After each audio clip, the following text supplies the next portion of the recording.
Yeah, hi there. These comments, I'm going to just use your initials, MA, and let's take a look at your situation. I got to tell you, I've had some students from Denmark use my course, and wow, they usually get over 100. So I think you're in pretty good shape. I know that you took the test earlier. You scored 79, and you also say that you need to get 90, right? So right now you're reading one article a day, you're listening to music, and you're also watching movies. But you feel as if it's not enough. You probably have to do a little bit more. I'm going to make a recommendation right now. Now, as you're reading the articles that you're reading, take time to take notes. Take notes on the main points of the article. Then using your notes, you can orally summarize the information. And using your notes, you can write a written summary. Now, listening to music is good, but I would also recommend listening to or watching programs like TV, news programs, documentary programs, history programs, and science programs.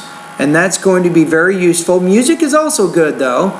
And as you listen to the music, kind of ask yourself, what's the main point of the song? What is the singer trying to say? And you can probably become a little more culturally aware of things. But I would say maybe 1 hour of reading a day is a good start.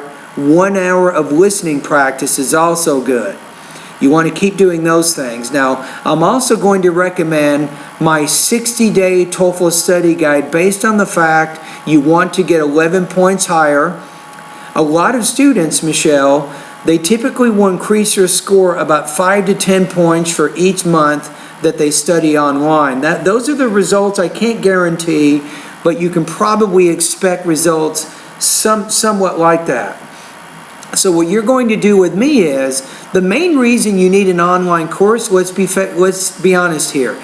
You can take your practice tests offline, reading and listening practice tests, but it's more difficult to get feedback in the pronunciation, speaking, and the writing areas of your language. So I do have pronunciation practice tests.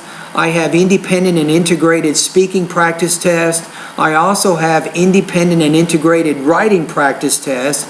And I have Jacob Marcos, who is my TOEFL pronunciation and speaking specialist. I have Luis Mena, who is my TOEFL writing specialist. And when I get busy, like I am right now, I just got through teaching an English 105 class, by the way, at California State University, San Bernardino.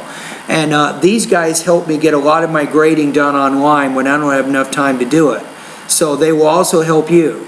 Now, so you're going to go through my 60-day TOEFL study guide. You're going to work through the vocabulary, pronunciation, grammar, the listening, reading, writing, and speaking lessons. Now, my advice is about 3 or 4 weeks before 3 or 4 weeks before you take your TOEFL exam coming up in February, I advise you to take one of my full-length TOEFL IBT practice tests. And once you get the score back from my raters, then you can talk to me and tell me how you did, and then we can see where you are. And you might have to make a few adjustments. So after the 60-day study guide, and when you take a practice test, if you score a little bit lower than 90, then we can figure out maybe you need to do a little bit more practice, maybe in the writing area of my course. You might need a little bit more practice in the speaking area of my course, and so on, right? So we'll kind of figure out what's going on when that time comes. But anyway, thank you for your comments over at my website. And remember that the 60-day TOEFL study guide is the one that I recommend for you right now. All right, Michelle? Anyway, good luck to you, and all the best to your high-scoring TOEFL success.